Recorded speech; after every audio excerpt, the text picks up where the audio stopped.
بسم اللہ الرحمن الرحیم۔ السلام علیکم ورحمۃ اللہ وبرکاتہ۔ پیارے بچوں، الحکمہ انٹرنیشنل کی طرف سے ہم لائے ہیں آپ کے لیے خوبصورت، دلچسپ اور مزیدار کہانیوں کا سلسلہ۔ یہ کہانیاں جہاں آپ کو لطف دیں گی، وہاں آپ کے اخلاق اور کردار کو بھی سنواریں گی۔ تو سب سے پہلے ہم جو کہانی آپ کے سامنے پیش کر رہے ہیں وہ ہے خلیفہ ثانی امیر المومنین سیدنا عمر بن خطاب رضی اللہ عنہ کی زندگی کا ایک سنہری واقعہ۔ سیدنا عمر بن خطاب رضی اللہ عنہ کا دور خلافت بڑا ہی شاندار دور خلافت رہا ہے۔ بہت سی ترقیاں کی، بہت سی فتوحات حاصل کی اور بہت سے ایسے خدمات انجام دیں جو اس کے بعد بھی تاریخ میں ان کی مثال نہیں ملتی۔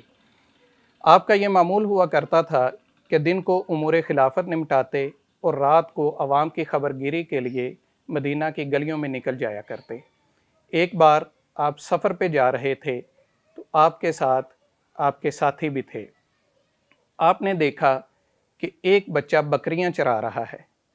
آپ نے اس کے ایمان کا امتحان لینا چاہا اور یہ دیکھنا چاہا کہ اس بچے کی تربیت کیسی ہے۔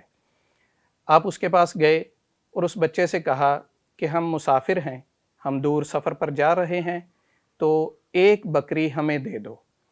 وہ بچہ کہنے لگا کہ میں آپ کو بکری نہیں دے سکتا کیونکہ میں اس امانت میں خیانت نہیں کر سکتا، میں اس بددیانتی کا مرتکب نہیں ہو سکتا۔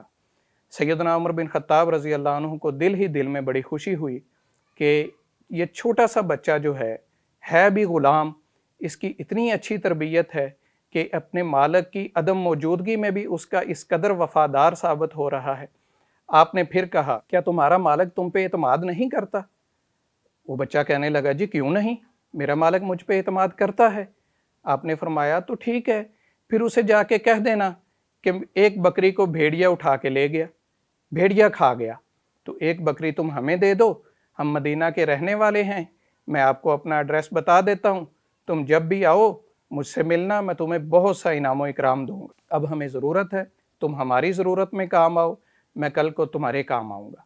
وہ بچہ پھر کہنے لگا کہ یہ ایسا ہرگز نہیں ہو سکتا، میں اس سودے کو بالکل قبول کرنے کے لیے تیار نہیں ہوں۔ حضرت عمر بن خطاب رضی اللہ عنہ کا جب اصرار بڑھا، آپ اس کا ایمان چیک کرنا چاہتے تھے کہ کیا یہ بچہ متزلزل تو نہیں ہوتا، یہ ڈگمگاتا تو نہیں ہے، کہیں یہ لالچ میں آ کے اپنے مالک کے ساتھ خیانت تو نہیں کرتا۔ جب آپ کا اصرار بڑھا تو وہ بچہ کہنے لگا کہ ٹھیک ہے، میں ایک شرط پر آپ کو یہ بکری دینے کے لیے تیار ہو جاتا ہوں۔ حضرت عمر بن خطاب رضی اللہ عنہ پوچھنے لگے کہ وہ کیا شرط ہے؟ تم اپنی شرط بتاؤ، میں اسے پورا کرنے کے لیے تیار ہوں، وہ جیسی بھی ہوگی۔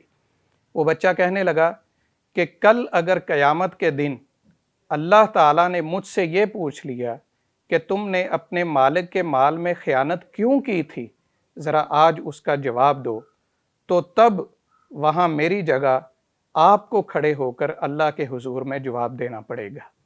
جب سیدنا عمر بن خطاب رضی اللہ عنہ نے اس ننھے سے بچے کا اتنا پیارا جواب سنا تو حیران رہ گئے، دل خوشی سے معمور ہو گیا، لیکن آنکھوں سے آنسو جاری ہو گئے کہ یہ اتنا پیارا بچہ ہے، اس کی اتنی اچھی تربیت ہوئی ہے، یہ اپنے مالک کی عدم موجودگی میں اس کا ڈر اپنے دل میں اس قدر رکھتا ہے اور اس کے ساتھ ساتھ اس کے دل میں اللہ تعالیٰ کا اتنا خوف ہے کہ یہ مجھے تمام تر لالچ دینے کے باوجود بھی مجھے بکری دینے کے لیے تیار نہیں ہو رہا۔ حضرت عمر بن خطاب رضی اللہ عنہ بہت خوش ہوئے اور اس کو واپس مدینہ لے آئے۔ جب مدینہ پہنچے تو اسے کہا کہ اپنے مالک کا نام و پتہ بتاؤ۔